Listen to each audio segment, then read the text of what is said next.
คิดเห็นหน้ายามใดน้ำตาอายยังไหลหลังบางคืนไปลี่นั่งแนมเบิ่งดาวอยู่ฟ้าคือเห็นหน้ามอมผานาง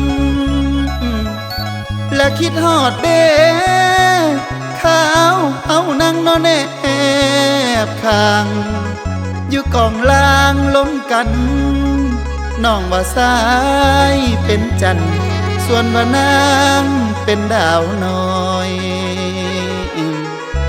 สองคนเฮาก็กอย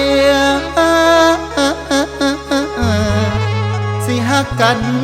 บ่แปรเปลี่ยนเฮาทั้งหักทั้งเฮียนจบวิชาสะเพาะแล้ว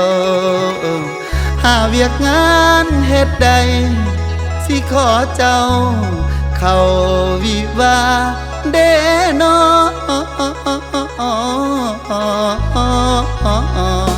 นอนาง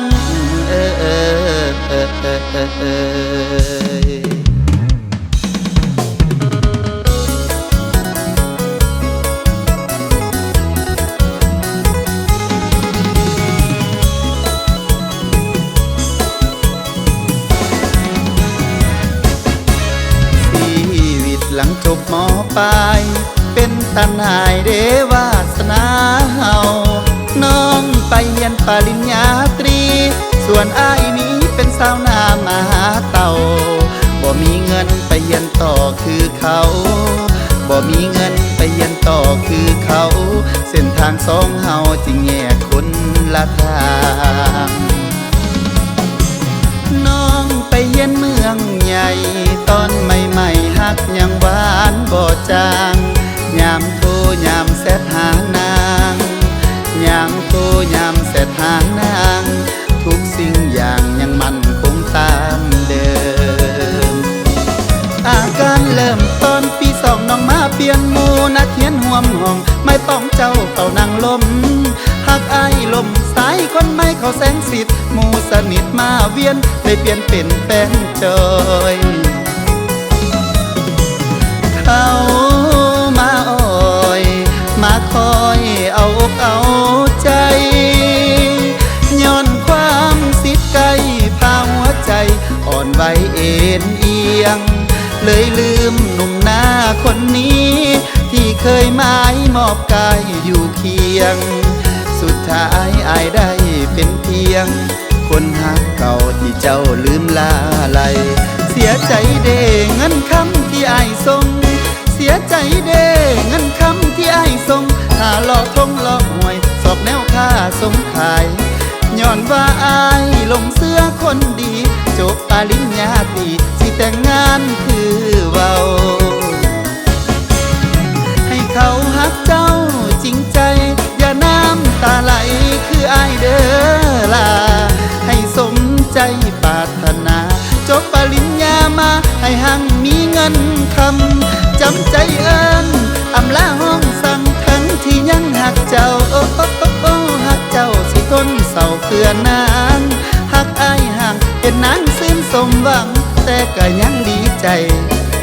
ห่วมยินโอ้ยดีด้วย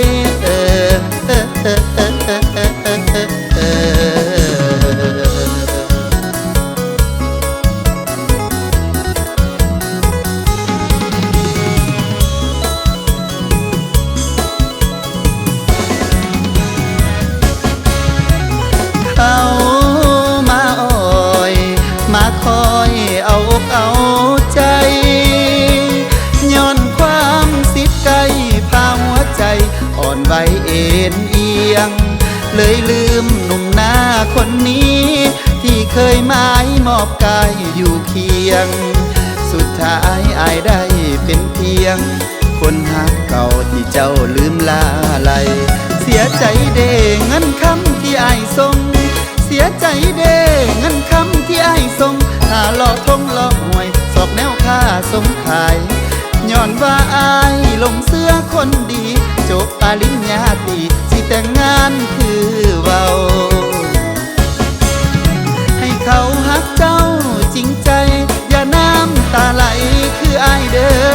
าให้สมใจปรารถนาจบปริญญามาให้หังมีเงินคำจำใจเอิญอำลาห้องสั่งทั้งที่ยังหักเจ้าโอ้โอ้โอ้โอ้หักเจ้าสิทนเศร้าเพื่อนางหักอายห่างเห็นนางสิ้นสมหวังแต่ก็ยังดีใจห่วมยิ